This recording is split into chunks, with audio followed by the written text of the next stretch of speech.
Hi, welcome to my channel. இப்போ நாம 9th CBC Maths number systems பார்த்துட்டு இருக்கோம்.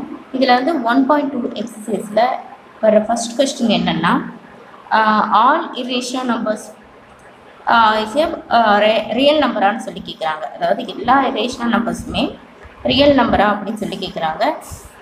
அது எஸ்ன்ட்டு உங்களுக்கே தெரியும். ஏன்னா ரியல் நம்பருடைய ஒரு பார்ட்டு தான் irrational numbers. ஸோ எல்லா irrational நம்பருமே ரியல் நம்பருக்குள்ள இன்க்ளூடிங்கில் தான் இருக்கும். செகண்ட் கொஸ்டின் பார்த்தீங்கன்னா every point on the number line is of the form root M. M வந்து நேச்சுரல் நம்பர் அப்படின்னு சொல்கிறாங்க. இப்போ இதில் பார்த்தீங்கன்னா இதில் ரொம்ப சிம்பிளாக சொல்லணும்னா இந்த நம்பர் லைனில் பாசிட்டிவ்ஸ் இருக்கும் அண்ட் நெகட்டிவ் இருக்கும், ரெண்டுமே இருக்கும் இல்லையா. இப்போ இந்த இடத்துல ரூட் எம்ன்றது எம்மை வந்துட்டு நேச்சுரல் நம்பர் மென்ஷன் பண்ணியிருக்காங்க. ஸோ நேச்சுரல் நம்பர் அப்படின்னாலே ஒன்லி பாசிட்டிவ்ஸ் மட்டுமே தான் வரும். ஸோ நம்ம இந்த பாயிண்ட்ஸை வச்சு நம்ம ஃபார்ம் பண்ணுறப்போ root natural number positive numbers மட்டுமே இருக்கிற மாதிரியான ஒரு விஷயத்தை தான் நம்ம ஃபார்ம் பண்ண முடியும். நம்பர் லைன்ஸில் நெகட்டிவ்ஸும் சேர்ந்து வருது. ஸோ இது வந்துட்டு கண்டிப்பாக இது வந்து பாசிபிள் கிடையாது, இது ஃபால்ஸு. அதே மாதிரி இன்னொரு விஷயம் என்னென்னா இப்போ இந்த இடத்துல ரூட் இருக்குது அப்படின்னா நம்பர் உள்ளே வந்துட்டு -2 இதை மாதிரி வரக்கூடாது. இது வந்து ஒரு நம்பரே கிடையாது. ரூட்டில் வர்றப்போ வெளியே தான் மைனஸ்ன்றது மென்ஷன் ஆகி வருமே தவிர உள்ளே வரக்கூடாது என்றதை மைண்டில் வைங்க. நெக்ஸ்ட் என்ன கேட்குறாங்கன்னா every real number is on irrational நம்பரா? எல்லா ரியல் நம்பரும் இரேஷனல் நம்பர் ஆகுமா? ஏன்னா ரியல் நம்பரில் ரேஷனலும் இருக்குது இரேஷனலும் இருக்குது. அது எப்படி எல்லா ரியல் நம்பரும் இரேஷனல் ஆகும்? ஸோ இது வந்து ஃபால்ஸ் ஸ்டேட்மெண்ட்டு. அடுத்தது பார்த்தீங்கன்னா second question square root of every positive integer is not an irrational number. இப்போ இதுக்கு ஒரே ஒரு எக்ஸாம்பிள் சொல்லணும்னா square root of every positive integer. So positive integer அப்படின்னா நேச்சுரல் நம்பர்ஸ். ஸ்கொயர் ரூட்டுக்கு உள்ள எந்த பாசிட்டிவ் நம்பர் இருந்தாலுமே உங்களுக்கு வந்து அது வந்து இரேஷனல் நம்பரான்னு சொல்லி அவங்க கொஸ்டின் கேட்குறாங்க. பட் ஆனால் பார்த்தீங்கன்னா நாட். ஏன்னா இப்போ √4 அப்படின்னு இருக்குன்னு வைங்களேன், அதோடைய ஆன்சர் 2வாக இருக்கும். அது வந்து இரேஷனல் நம்பராக இருக்காது. ஸோ இது வந்து பாசிபிள் கிடையாது. இஸ் நாட் அன் இரேஷனல் நம்பர்ன்றது தான் ஆன்சராக இருக்கும். இப்போ இதே வந்துட்டு உங்களுக்கு √5 அதே மாதிரி √10 இந்த மாதிரிலாம் வந்ததுன்னா இதெல்லாம் வந்து இரேஷனல் நம்பர்ஸில் வந்துடும். ஸோ இந்த இடத்துல நான் ஆல்ரெடி சொல்கிறப்போ ரூட்குள்ளே வர எல்லா ப்ரைம் நம்பர்ஸ் அப்படின்னு சொல்லியிருக்கேன். So not only for prime numbers, இந்த மாதிரி நம்பர்ஸும். அதாவது இப்போ √10 அப்படின்னா இதுக்கு நீங்கள் கால்குலேட்டர் போட்டு பார்த்தாலும் அந்த நம்பரும் இரேஷனல் நம்பராக தான் இருக்கும். ஸோ நான் டெர்மினேட்டிங்காக தான் இருக்கும் அதுவும். ஸோ இந்த மாதிரியான நம்பர்ஸுமே இரேஷனல் நம்பர்ஸ் தான். ஆனால் எல்லா ஸ்கொயர் ரூட்டுக்குள்ளே வர எல்லா ப்ரைம் நம்பர்ஸும் கண்டிப்பாக இரேஷனல் நம்பராக தான் இருக்கும்.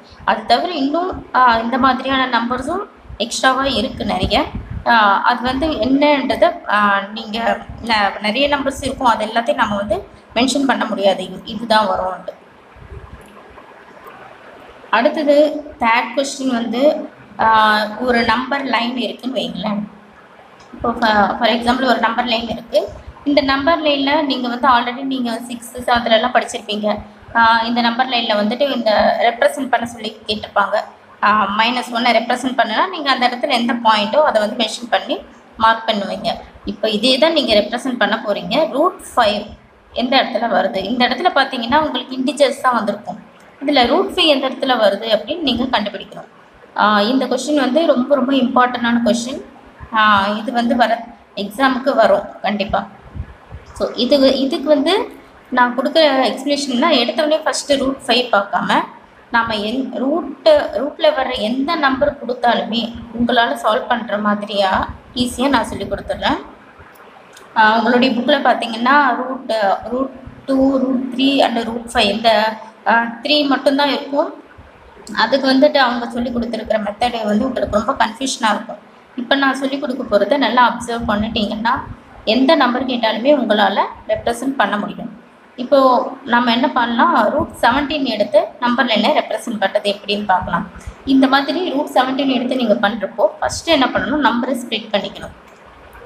எப்படி ஸ்ப்ளிட் பண்ணணும் அப்படின்னா 17 ஸ்கொயர் நம்பர்ஸாக தான் ஸ்ப்ளிட் பண்ணணும். அதாவது 16 ஒரு square number, 1 square number. So இந்த மாதிரி தான் ஸ்ப்ளிட் பண்ணணும். இந்த 16 + 1 தான் ஸ்ப்ளிட் பண்ணணும்ன்ற அவசியம் இல்லை. நீங்கள் 9 போட்டுட்டு கூட ஆட் பண்ணால் உங்களுக்கு 17 வர்ற மாதிரியாக ஸ்கொயர் நம்பர்ஸை வச்சு ஸ்ப்ளிட் பண்ணலாம். இப்போ அடுத்தது பார்த்தீங்கன்னா, இப்போ இந்த இடத்துல 16 வந்துடுச்சு இல்லையா? இந்த 16 வந்துட்டு 16 4 ஸ்கொயர் தானே 16, இந்த இடத்துல வந்து 4 ஸ்கொயர் என்று போட்டுக்கோங்க. அதே மாதிரி ப்ளஸ் 1 ஸ்கொயர் தான் 1, ஸோ 1 ஸ்கொயர் இதை மாதிரி எடுத்துக்கோங்க. இப்போ இதை யூஸ் பண்ணி தான் நாம் வந்து என்ன பண்ண போகிறோம், நம்பர் லைனை ரெப்ரசன்ட் பண்ண போகிறோம். இப்போ நான் சொல்ல நீங்கள் வந்து என்ன பண்ணணும், உடனே போட்டுகிட்டே வாங்க. ஃபஸ்ட்டு வந்துட்டு ஒரு நம்பர் லைனை போடுங்க. அந்த நம்பர் லைன் வந்து 1 சென்டிமீட்டர் கேப் இருக்கிற மாதிரி பார்த்துக்கோங்க.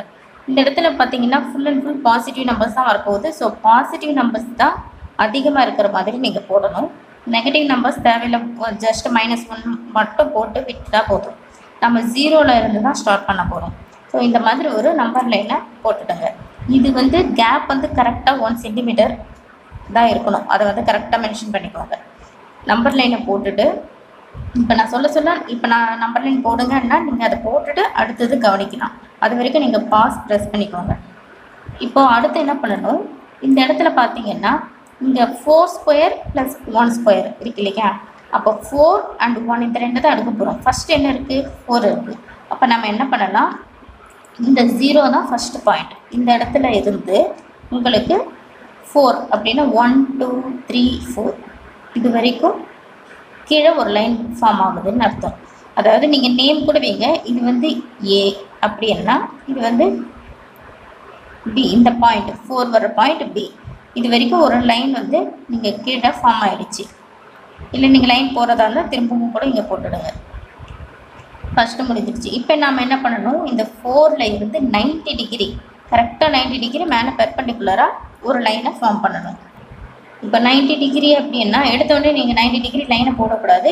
இந்த இடத்துல கரெக்டாக நீங்கள் 4க்கு வச்சுருக்கீங்களா சென்டரில், இதில் வந்துட்டு 90க்கு இந்த இடத்துல ஒரு பாயிண்ட் வச்சுக்கோங்க. இந்த பாயிண்ட் வச்சுட்டு இந்த ப்ராடக்டை எடுத்துட்டு இப்போ வந்துட்டு நீங்கள் என்ன பண்ணுங்கள், இந்த ஸ்கேலை எடுத்து ஆல்ரெடி உங்களுக்கு 4ல் ஒரு பாயிண்ட் இருக்கும், மேலே அந்த இடத்துல அந்த பாயிண்ட் இருக்குது. அப்போ நீங்கள் இந்த மாதிரி வச்சிங்கன்னா உங்களுக்கு கரெக்டாக 90 டிகிரி பெர்பெண்டிகுலராக வரும். இப்போ நீங்கள் எத்தனை சென்டிமீட்டர் இங்கேருந்து எடுக்க போகிறீங்கன்னா 1 சென்டிமீட்டர். அதாவது 1 சென்டிமீட்டர் மீன்ஸ் இங்கே என்ன இருக்குது, 1 தானே இருக்குது. ஸோ 4 + 1 தானே, 4 வந்து கீழே பேஸ் போயிடுச்சு. இப்போ மீதி வந்துட்டு 1 சென்டிமீட்டர். 1 சென்டிமீட்டர்னா ஏதாவது இங்கே நீங்கள் 6ல் வைக்கிறீங்கன்னா 5க்கு இன்னொரு பாயிண்ட்டு இந்த புள்ளி வச்சுட்டு இந்த லைனை வந்து போட்டுடுங்க. ஓகேவா? இந்த லைன் போட்டுடுங்க. இந்த லைனை போட்டுட்டு இந்த லைனுடைய இந்த பாயிண்ட்டுக்கு நேம் சி. இப்போது ஏவையும் சியையும் ஜாயின் பண்ணிட வேண்டியதுதான்.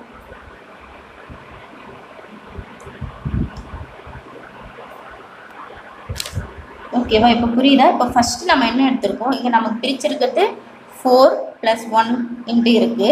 இந்த 4ஐ வந்துட்டு நம்ம கீழே A to B வரைக்கும் 4 போயிடுச்சு, 4 பாயிண்ட்ஸ் வந்துடுச்சு. அடுத்தது 1 வந்து Bயில் இருந்து C வரைக்கும் வர்றது 1. ஓகேவா? அவ்வளோதான். இப்போ 2 பாயிண்ட் இருக்குன்றதால அப்படியே ஃபினிஷ் ஆகிடுச்சு. இப்போ இது வரைக்கும் முடிச்சிடுச்சு. இப்போ நாம் ஏலேருந்து C வரைக்கும் இருக்குது தெரியுமா, A to AC தான் √17. இதுதான் √17 இருக்கும். ஸோ இந்த மெஷர்மெண்ட்டு தான் √17. ஸோ 0ல் இருந்து இந்த C வரைக்கும் வர்ற இந்த மெஷர்மெண்ட்டு √17 இருந்தால் அதையே நம்ம என்ன பண்ணலாம், ரேடியஸாக எடுத்து நம்பர் லைனில் கட் பண்ணிட வேண்டியது தான். இப்போ ரேடியஸ் வந்துட்டு ஏல இருந்து கரெக்டாக C வரைக்கும் நீங்கள் ரேடியஸ் எடுத்துக்கணும்.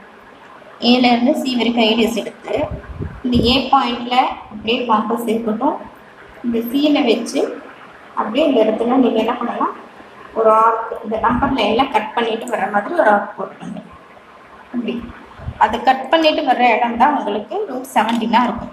அந்த √17 எடுத்து பார்த்தீங்கன்னா ஆல்மோஸ்ட் √16க்கு அடுத்த ஒரு பாயிண்ட்டு தான்ன்றதால கரெக்டாக அது வந்து அந்த 4ல் கட் ஆகிற மாதிரி இருக்கும். கொஞ்சம் தள்ளி வரும், அவ்வளோதான். ரொம்ப மைல்டாக தள்ளி வரும். அந்த பாயிண்ட் தான் √17 இருக்கும். இப்போ அந்த இடத்துல நீங்கள் மென்ஷன் பண்ணணும், இதுதான் வந்துட்டு எது வருதோ அதை வந்து நீங்கள் காட்டணும். இந்த ரவுண்ட் பண்ணி √17 நம்பர் லைனில் காட்ட வேண்டியது வரும். இவ்வளோ தான். இப்போ நம்ம இப்போ இது வந்து உங்களுக்கு புரியுது இல்லையா? இதே வந்து சேம் இதே ரூட் 17 ஸ்ப்ளிட் பண்ண போகிறோம். வேறு மாதிரி ஸ்ப்ளிட் பண்ணிவிட்டு திரும்ப இதே மாதிரி டயக்ராம் போடலாம். இப்போ வந்துட்டு நம்ம எப்படி ஸ்ப்ளிட் பண்ணியிருக்கோம், ரூட் 17 வந்துட்டு 9 + 4 + 4 போட்டிருக்கோம். ஸோ 9 + 4 13, 13 + 4 17 வருதா. ஸோ இப்போ இது எல்லாமே ஸ்கொயர் நம்பர்ஸாக தான் ஸ்ப்ளிட் பண்ணணும். 9ன்றது ஸ்கொயர் நம்பர், 4ம் ஸ்கொயர் நம்பர். ஸோ இந்த மாதிரி ஸ்கொயர் நம்பர்ஸை ஸ்ப்ளிட் பண்ணணும். ஆட் பண்ணால் உங்களுக்கு 17 வரணும். இந்த மாதிரி ஸ்ப்ளிட் பண்ணிவிட்டு 9ன்றது என்ன 3 ஸ்கொயர், அதேமாதிரி இது வந்து 2 ஸ்கொயர், 4ம் 2 ஸ்கொயர். இந்த மாதிரி நீங்கள் மாற்றிடணும். மாற்றிட்டு அப்புறமா இந்த நம்பர்ஸை தான் நீங்கள் நம்பர் லைனில் யூஸ் பண்ணிக்கணும். நம்ம இதுக்கு முன்னாடி போட்ட மாதிரி நம்பர் லைன் போட்டுக்கோங்க. கரெக்டாக 1 சென்டிமீட்டர் கேப் இருக்கிற மாதிரி பார்த்து போடுங்க.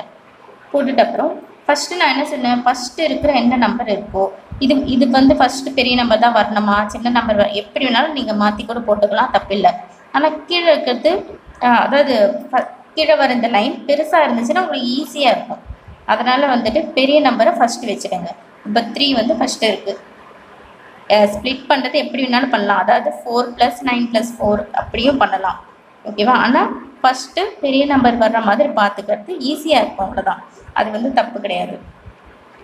இப்போ நம்ம என்ன பண்ணலாம், 0ல் இருந்து 3 பாயிண்ட்ஸ் 3 இருக்குல்ல, அப்போது 0 ஸ்டார்டிங். அப்போ அதுக்கு வந்து ஸ்டார்டிங்கில் ஒரு நேம் ஏன்ட்டு நேம் வச்சுடுங்க. இந்த 0ல் இருந்து 3ன்னா 1 2 3, 3க்கு 3 இடத்துல இன்னொரு நேம் வச்சுடுங்க. அது வந்து B. ஓகேவா. இந்த இடத்துல ஒரு லைன் A to B நீங்கள் வந்து ஸ்கேல் வச்சு போடுங்க. அடுத்து நான் என்ன சொன்னேன், ப்ராடக்ட் எடுத்து 90 டிகிரிக்கு ஒரு பாயிண்ட் வைக்கணும். அதுக்கப்புறம் அதை வந்து ஸ்கேலில் ஜாயின் பண்ணிக்கணும். ஸோ ப்ராடக்டரில் வந்துட்டு 90 டிகிரிக்கு மேலே இங்கே பாயிண்ட் வச்சாச்சு. கரெக்டாக இந்த பேஸ் வந்து கரெக்டாக இருக்கணும், பேஸ் லைன். அந்த மாதிரி பாயிண்ட் வச்சுட்டு அப்புறம் இப்போ நீங்கள் ஸ்கேலை எடுத்து நீங்கள் போட வேண்டியதுதான். இப்போ ஸ்கேல் எடுத்து இங்கே 90 டிகிரி பாயிண்ட் இங்கே இருக்குது, அதே மாதிரி 3 இங்கே இருக்குது. ஸோ கரெக்டாக இந்த ஸ்கேலில் இந்த மாதிரி வச்சுடுங்க. வச்சுட்டு அப்புறமா அடுத்த என்ன சொல்லி 3க்கு நீங்கள் கீழே பீஸ் போட்டாச்சு. அடுத்து என்ன இருக்குது, 2 இருக்குது இல்லையா. இந்த 2வை தான் நீங்கள் இப்போது மெஷர்மெண்ட் பண்ண போகிறீங்க. அது வந்து 2 சென்டிமீட்டர். கீழே வந்து 3 சென்டிமீட்டர் எடுத்தாச்சு. இப்போ 2 சென்டிமீட்டர். நீங்கள் இங்கே வைக்கிற பாயிண்ட்டு கரெக்டாக ஏதாவது ஒரு நம்பரில் ஃபிக்ஸ் ஆகிற மாதிரி வைங்க. நான் இப்போ 8ல் ஃபிக்ஸ் ஆகிற மாதிரி வச்சேன்னா அப்போது 2 சென்டிமீட்டர்னா 1 to 6க்கு கரெக்டாக நான் வந்துட்டு பாயிண்ட் வச்சுட்டேன். பாயிண்ட் வச்சு லைன் போட்டுட வேண்டியது தான். ஓகேவா. லைன் போட்டேன்னா அந்த பாயிண்ட் வந்துட்டு C, நேம் வந்து C வச்சுடுங்க. இப்போ A to ACயை ஜாயின் பண்ணிவிடுங்க. இப்போ AC ஜாயின் பண்ணியாச்சு. அடுத்து என்ன பண்ணலாம், இப்போ இதுக்கு முன்னாடி பார்த்தீங்கன்னா 4 இருந்தது, 1 இருந்தது, அதோடு முடிஞ்சிடுச்சு. ஆனால் இங்கே பார்த்தீங்கன்னா 3 இருக்குது இல்லையா. 3க்கு கீழே AB போட்டுட்டோம். AB தான் 3. நெக்ஸ்ட்டு BC வந்து 2. இங்கே 2 பாயிண்ட்ஸ் போயிடுச்சு. இன்னும் 1 இருக்குது. இது முடிஞ்சிச்சு, இது முடிஞ்சிச்சு, இன்னும் 1 இருக்குது. இதுக்கு வந்து என்ன பண்ணணும்னா ஏசியை பேஸாக வைங்க. பேஸாக வச்சுட்டு ப்ரொடக்டர் எடுத்து கரெக்டாக இந்த ஏசியில் வைக்கணும். இப்படி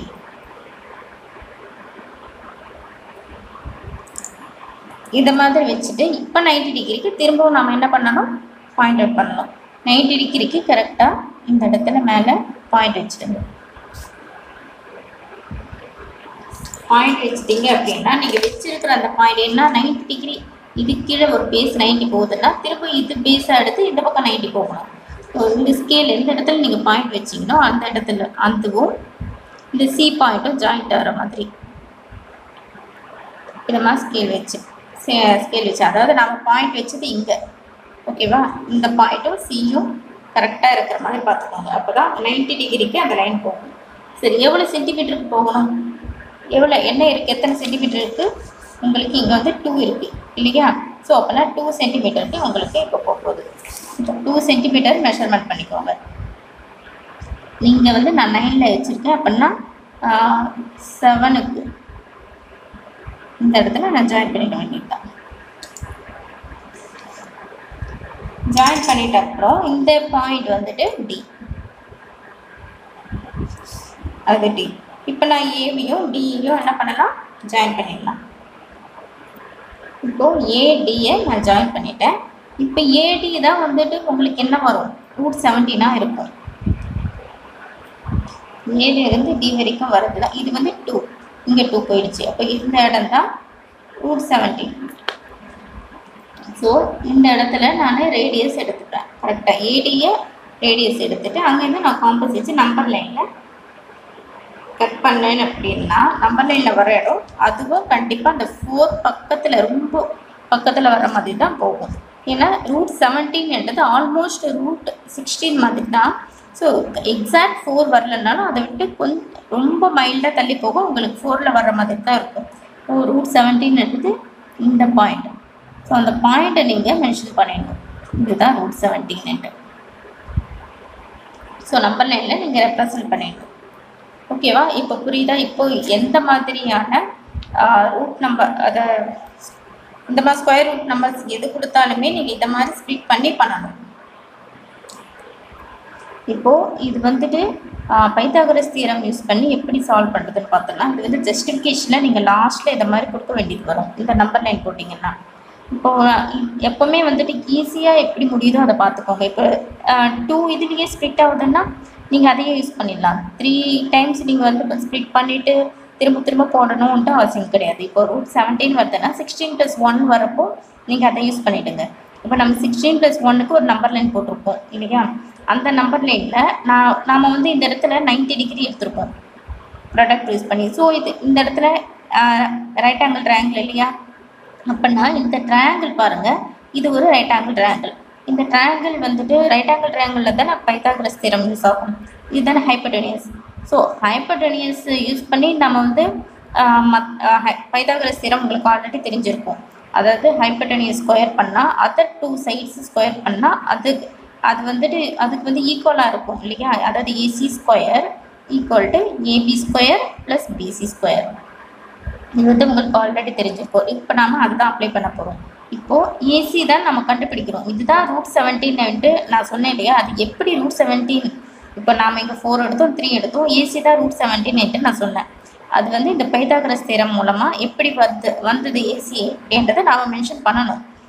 இந்த நம்பர் லைன் போட்டுட்டு அப்புறமா இந்த இடத்துல கீழே நீங்கள் இந்த மாதிரி யூஸிங் பை பைத்தாகரஸ் தியரம் எழுதிட்டு இந்த ஸ்டெப்ஸை எழுதிடணும் நீங்கள். ஸோ இப்போ AC square equal to AB square plus BC square. இப்போது நமக்கு என்ன வேணும்? இந்த AC உடைய மெஷர்மெண்ட் எவ்வளோ அதுதானே தெரியணும். ஸோ AC ஈக்குவல் டு இந்த இடத்துல என்ன பண்ணணும்? இந்த இடத்துல ஸ்கொயர் போகுதுன்னா இந்த இடத்துல உங்களுக்கு ரூட் வந்துடும். இதுவும் உங்களுக்கு தெரியும். AB square plus BC square மேலே ரூட் வந்துடுச்சு. இப்போ AC equal to AB square எவ்வளோ மெஷர்மெண்ட் போட்டிருக்கோம்? 4 பாயிண்ட்ஸ் இல்லையா? ஸோ 4 போட்டுட்டு ஸ்கொயர் AB 4 4 போட்டுடுங்க. ஸ்கொயர் இருக்கிறதால ஸ்கொயர் போட்டுடுங்க. ப்ளஸ் BC எவ்வளவு? BC வந்து 1 வச்சுருந்தோம். So 1 square. இந்த இடத்துல 4 ஸ்கொயர் அப்படின்னா அதை வந்து எக்ஸ்பேண்ட் பண்ணிங்கன்னா 4 × 4 16. 1 ஸ்கொயருக்கு 1 வந்துடும். ஸோ மேலே அந்த ரூட்டு இருந்துகிட்டே தான் இருக்குது. இந்த ரெண்டு ஆட் பண்ணிங்கன்னா 17. ஸோ AC உடைய வேல்யூ என்ன வந்திருக்கு? 17 √17 வந்திருக்கு. அதுதான் நான் வந்துட்டு இந்த இடத்துல நீங்கள் போடுறப்போ AC தான் √17 அப்படின்னு சொன்னேன். AC உடைய லென்த் வந்துட்டு அதோடைய மெஷர்மெண்ட் √17. ஸோ அதை நீங்கள் ரேடியஸாக வச்சு அப்படியே நீங்கள் நம்பர் லைனில் கட் பண்ணிங்கன்னா 0லேருந்து √17 வர்ற அந்த ஒரு பாயிண்ட் வந்து உங்களுக்கு தெரிஞ்சிடும். இந்த நம்பர் லைன் டயக்ராம் போட்டுட்டு இதை வந்து நீங்கள் ஸ்டெப்ஸை எழுதிடணும் பைத்தாகரஸ் தியரம் சொல்லி போட்டு.